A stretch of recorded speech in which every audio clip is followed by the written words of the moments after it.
Les informations en détail. Le président Abdel Fattah el-Sisi s'est entretenu aujourd'hui avec le secrétaire d'État américain Anthony Blinken en visite au Caire dans le cadre de sa tournée dans la région. El-Sisi et Blinken ont passé en revue les efforts intensifs déployés en vue de parvenir à un cessez-le-feu dans la bande de Gaza, à l'échange de détenus et à l'acheminement de l'aide humanitaire nécessaire pour mettre fin aux souffrances humaines dans la bande de Gaza. Le point avec Shahinaz Esmaïl.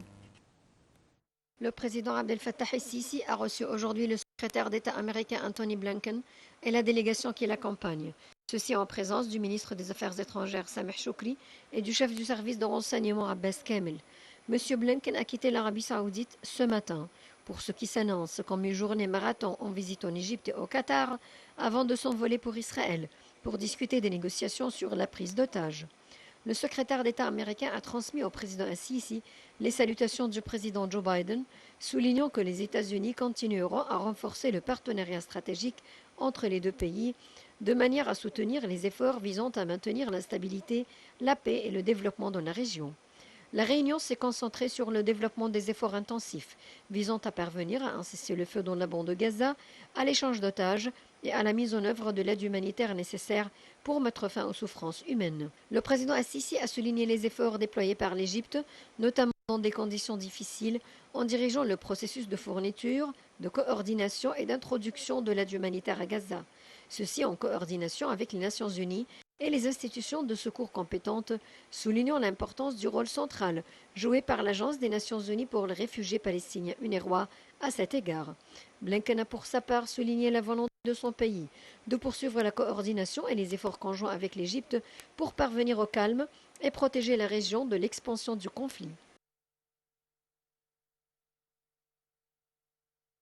Le chef de l'État Abdel Fattah el-Sisi a examiné aujourd'hui avec le président de la Société française d'Assaut, Éric Trappier, les cadres de coopération dans les domaines de l'industrialisation militaire, du soutien technique et du renforcement des capacités.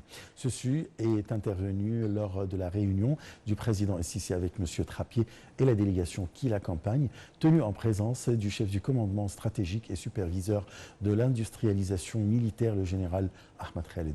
Les deux parties ont discuté de la coopération dans le domaine de l'industrialisation militaire et du soutien technique. Le chef de l'État a accueilli favorable la poursuite de la coopération avec l'entreprise française à la lumière de sa longue expérience dans le domaine des industries militaires dotées de systèmes technologiques avancés.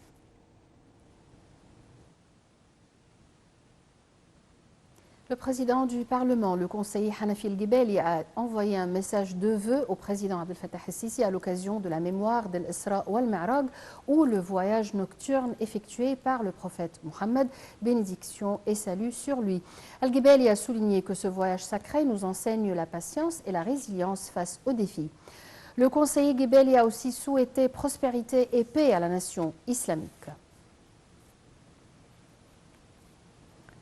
Le mufti d'Égypte, Dr Shawqi Alem, a envoyé un message de vœux au président de la République à l'occasion de la mémoire d'Al-Isra wal-Mi'raj, ou le voyage nocturne du prophète Mohammed, bénédiction et salut sur lui.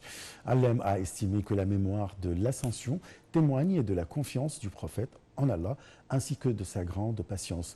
Il a ajouté que la valeur de la mosquée d'Al-Aqsa, vers laquelle le prophète Mohammed s'est dirigé en provenance de la Mecque lors de son voyage nocturne, est enracinée au cœur de tous les musulmans.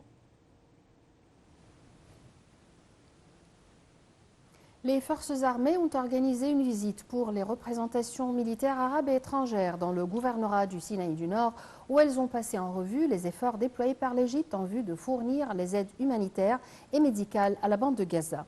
Des représentants du ministère égyptien de la Santé et du Croissant Rouge ont passé en revue, en présence de ces représentations, les efforts déployés par les organisations de la société civile à cet égard. L'agression israélienne sur la bande de Gaza ne reconnaît de